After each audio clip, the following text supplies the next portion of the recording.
필리핀 여성이 한국 남자를 만나 결혼 이민을 해 왔습니다.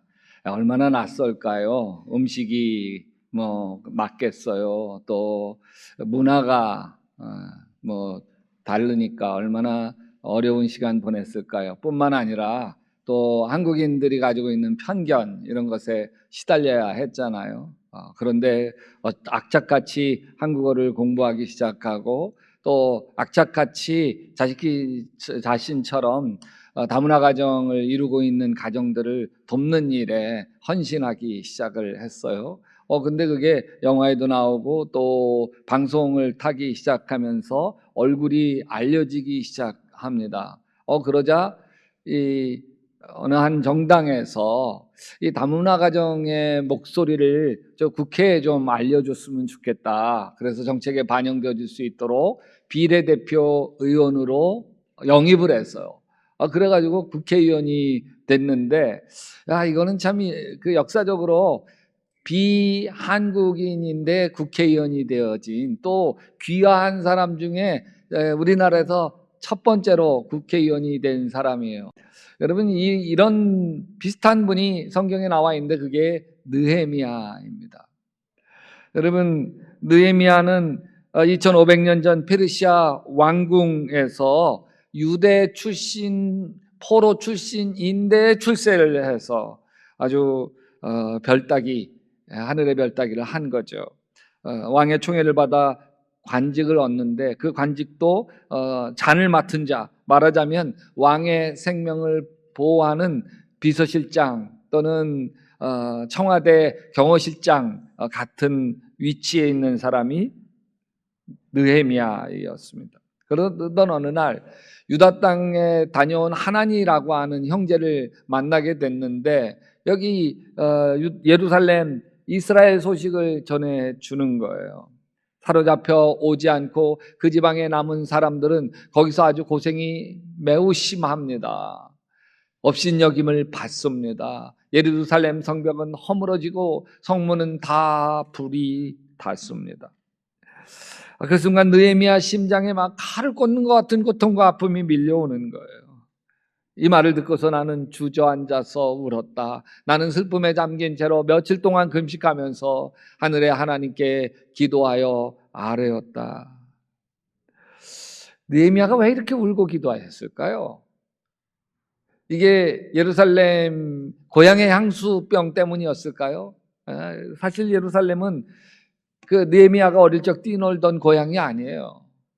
여기 느헤미야는 그 150년, 160년 전에 이 조상이 포로로 잡혀와서 대대손손 거기에서 이 페르시아에서 바벨론에서 살고 있던 사람입니다. 그러니까 여기 페르시아 토백이인 셈이죠.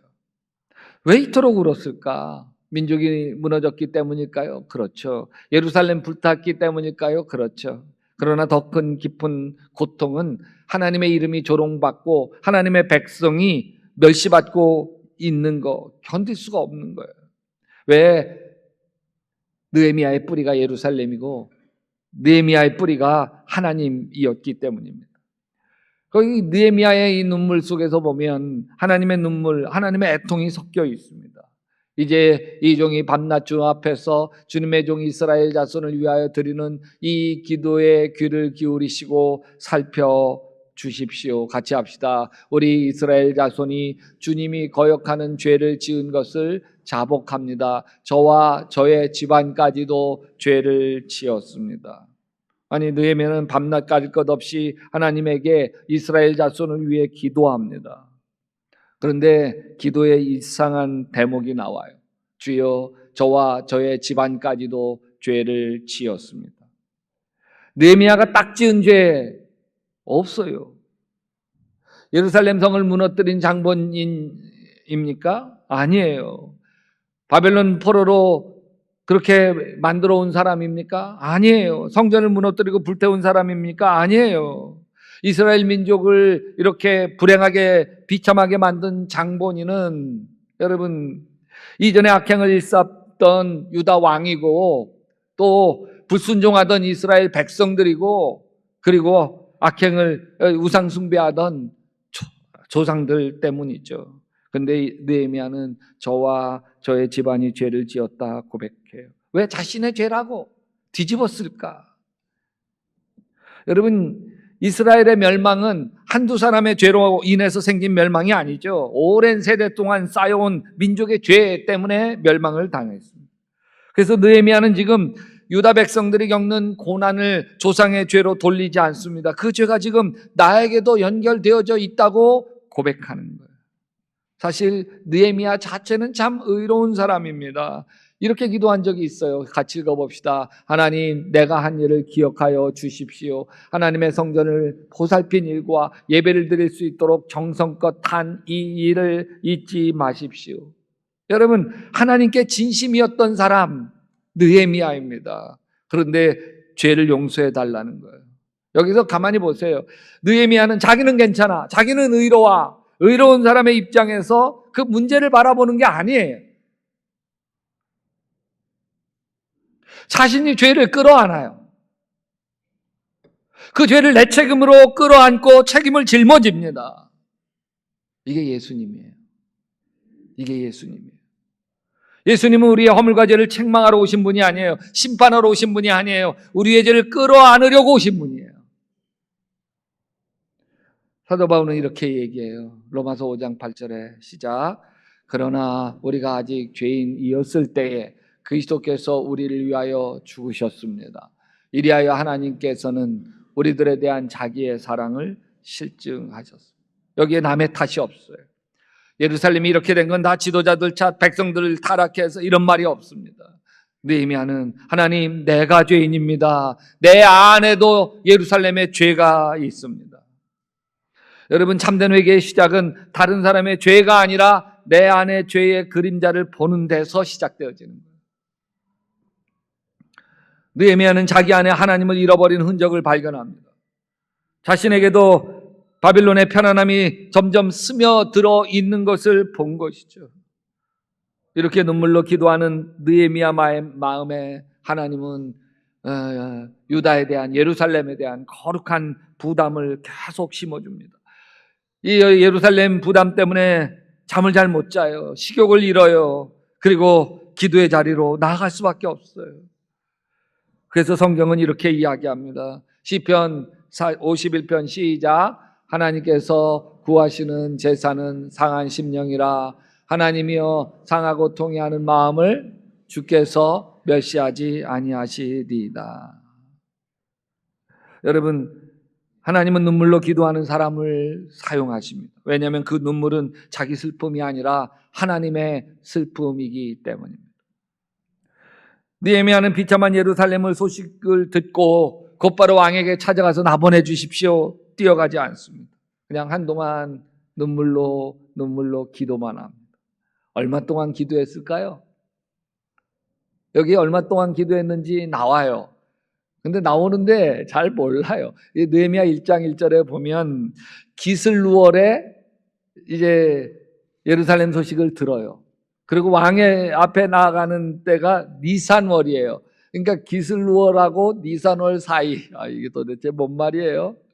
여러분, 4개월이라는 뜻이에요.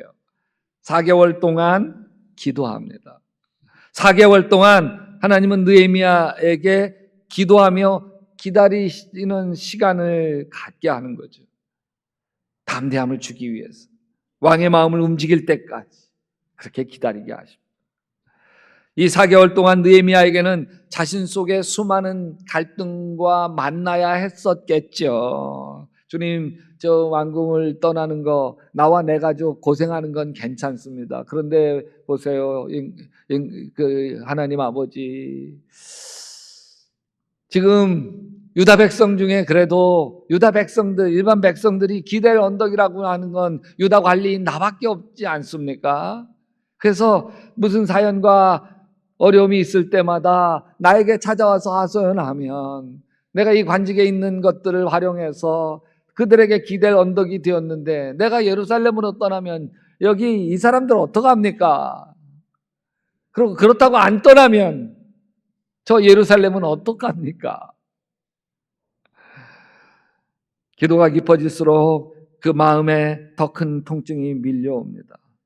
예루살렘 성전의 폐허가 보이고 백성의 절망이 보이고 하나님 이름이 땅에 떨어진 것이 보입니다.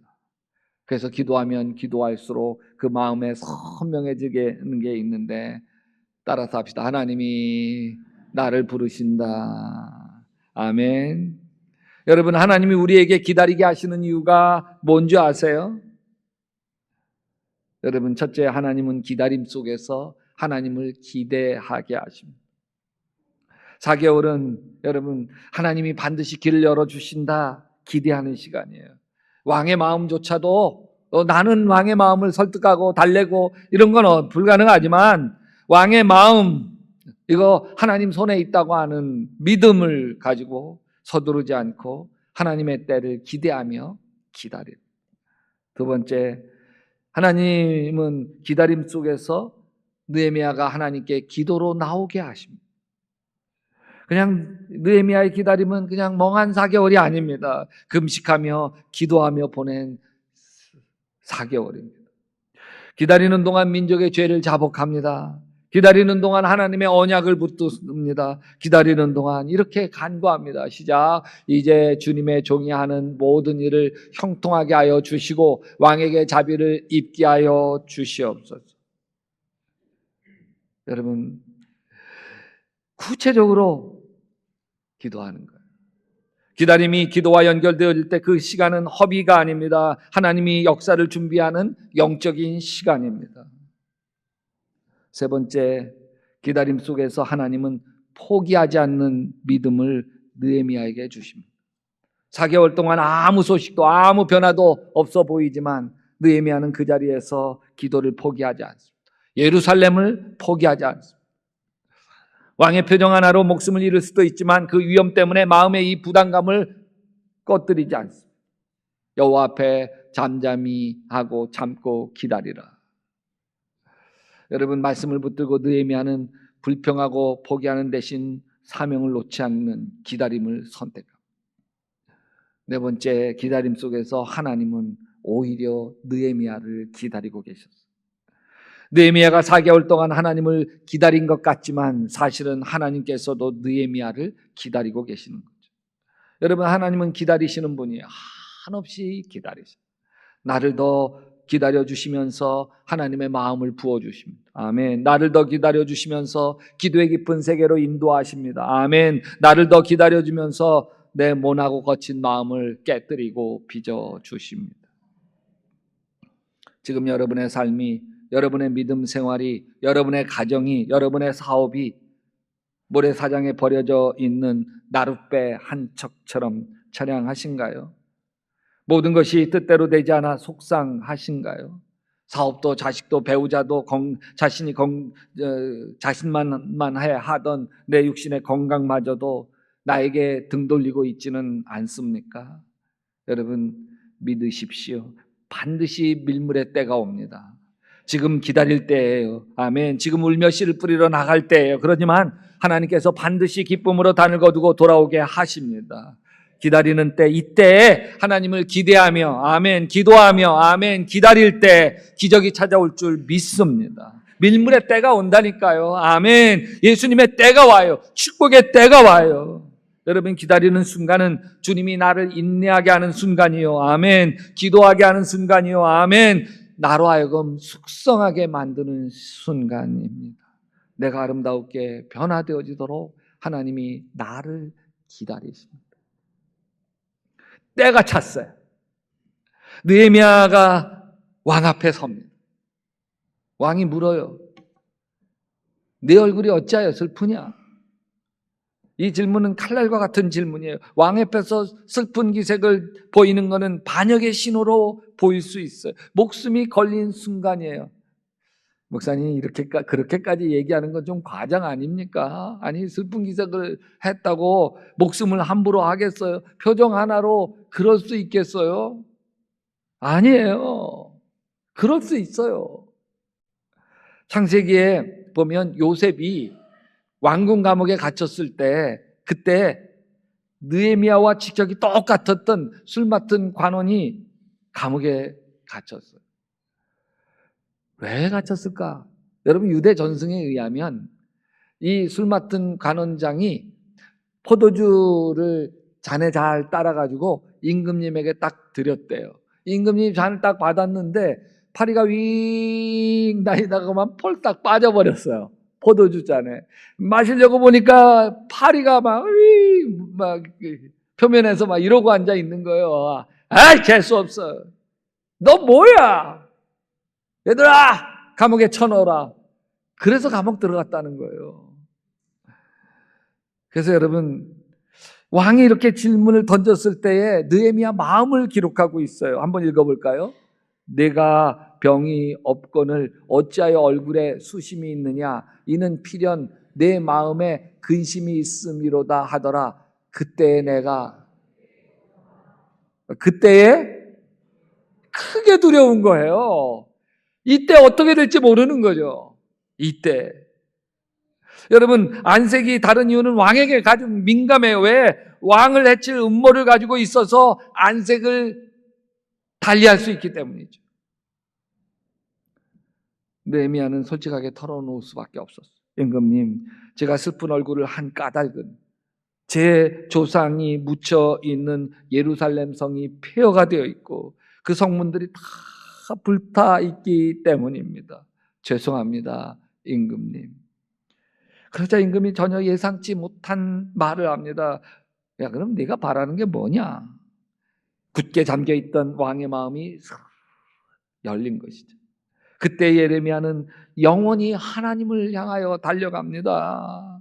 하나님을. 내가 곧 하늘에 하나님께 묵도하고, 뭐라고요? 하나님께 묵도하고. 이거는 잠깐이에요, 잠깐. 눈을 감고 한참 기도한 게 아니에요. 한순간 마음의 방향을 하나님께로 향한 기도였어요. 이 기도는 세상에서 가장 짧았던 기도였지만 가장 강력했던 기도예요. 금식하며 기도했던 불씨가 확 터진 거죠. 눈물의 기도가 응답의 순간으로 바뀌는 거예요. 인간의 불가능이 하나님의 가능으로 뒤집어지는 순간인 거죠. 같이 한번 읽어볼까요? 임금님께서 좋으시면, 임금님께서 소신을 좋게 여기시면 소신의 조상이 묻혀있는 그 유다의 그 성읍으로 저를 보내주셔서 그 성읍을 다시 세우게 하여 주시기를 바랍니다. 여러분, 이 고백은 한 사람의 야망이 아니에요. 4개월 동안 눈물로 쌓아온 기도의 결론이에요. 놀라운 반전이 일어나죠. 왕이 꾸짖지 않아요. 오히려 먼저 물어요. 야, 얼마 동안 다녀올 거냐? 언제 돌아오겠냐? 또 무엇이 필요하냐? 기다렸다는 거죠. 그리고 야, 성문 고치고 막 이러려고 하는데 내가 조서를 써줄 테니까 우리 왕궁 이제 국고에서 다 나무 가지고 가라. 그리고 너 오갈 때 군대 장관과 마병을 불러 보내줄 테니까 잘 다녀와라. 전적으로 밀어줘요. 느헤미야는 이 일을 이렇게 정리합니다. 같이 읽어봅시다. 나의 하나님이 선하신 손길로 나를 잘 보살펴 주셔서 왕이, 여러분, 이게 느헤미야 3초의 묵도가 가진 힘이에요. 내가 곧 하늘의 하나님께 뭐하고? 묵도하고. 먼저 하나님께 묵도하는 순간 느헤미야를 사로잡고 있던 두려움이 떠나가고 하나님의 손이 느헤미야를 꽉 붙드는 순간입니다. 왕의 눈치를 살피며 내 말에 임금님이 기분 상하면 어쩌지 망설이는 마음 대신에 하나님을 붙드는 순간인 거예요. 그래서 겉으로 보면 왕이 열쇠를 쥐고 있는 것 같지만 결정권은 왕에 있는 게 아니고 하나님께 있음을 바라보는 순간입니다. 왕의 마음을 움직이는 분은 하나님이시기 때문입니다. 이 순간 주님께 맡깁니다. 내 입술과 왕의 마음을 주님이 주장하여 주시옵소서. 물론 이 순간의 묵도는 즉흥적인 것이 아닙니다. 4개월 동안 축적되어진 기도가 터진 거죠. 이 묵도는 기도 많이 하는 사람들에게서 자연스럽게 튀어나오는 반사적 기도입니다. 기도가 쌓여있지 않은 사람은 반사적으로 불평하죠. 반사적으로 원망하죠. 반사적으로 자기를 합리화하죠. 여러분, 순간의 묵도가 모든 걸 다 바꿉니다. 우리도 이 순간의 묵도를 배우게 되시기를 주님의 이름으로 축원합니다. 축원합니다. 저는 순간의 묵도를 이렇게 해요. 예수님 어떻게 할까요? 예수님 어떻게 할까요? 여러분, 짧게 예수님 어떻게 할까요? 2, 3초밖에 되어지지 않는 그 예수님 어떻게 할까요? 묻게 되면 내 안에 있는 말들 중에 가장 좋은 말을 꺼낼 수 있습니다. 한번 해보세요. 나태주 시인은 너를 두고라고 하는 시에서 세상에 와서 내가 하는 말 가운데 가장 고운 말을 너에게 들려주고 싶다. 이것이 내가 너를 사랑하는 진정한 이유, 나 스스로 내 앞에서 가장 좋은 사람이 되고 싶은 소망이다. 우리 마음에는 늘 두 가지 마음이 있어요. 자녀들이 막 속썩이 이번에 확 버릇 고쳐줘야지. 이게 확 올라오는 이게 있고요. 또 한쪽으로는 그래 저 녀석도 지금 스트레스가 많아서 그런 거지. 이번 덮어주고 가자. 딸아 얼마나 힘들어. 두 마음이 있는 거예요. 뭘 선택하실래요? 선택하지 않고 바로 나와 바로 이게 그래서 후회하고 그러죠. 묵도하면 예수님께 어떻게 할까요? 물으면 내 안에 있는 여러 가지 말들 중에 더러운 말, 상처를 주는 말, 내 욱하는 성격에서 나오는 말 내려놓고 무릇 소용이 되는 대로 선한 말을 하여 듣는 자들에게 은혜를 끼치는 말들이 흘러나오는 거예요. 할렐루야. 여러분, 자녀에게 한마디 하려고 하는 순간 묵도하십시다. 배우자에게 확 쏟아놓고 싶은 말을 하려고 하는 순간 묵도하십시다. 아멘. 교회 안에서 속회 식구나 선교회 식구나 누구에게 불쑥 나오려고 하는 말을 하기 전에 묵도하십시다. 끼리끼리 모여서 뒷말하기 전에 주님 이런 말 꺼낼까요? 묵도하십시다. 부부 그럴 때 순간의 묵도가 부부 싸움 대신에 대화의 시간을 만들어 줄 것입니다. 순간의 묵도가 자녀들에게 잔소리 쓴소리 하는 것 대신에 격려와 아멘, 사랑과 아멘, 축복을 쏟아내게 될 것입니다. 그래서 이 순간의 묵도는 차칫 사단이 틈탈 수 있는 것을 막고 작은 천국을 이루어가는 아름다운 역사가 일어나게 될 줄 믿습니다.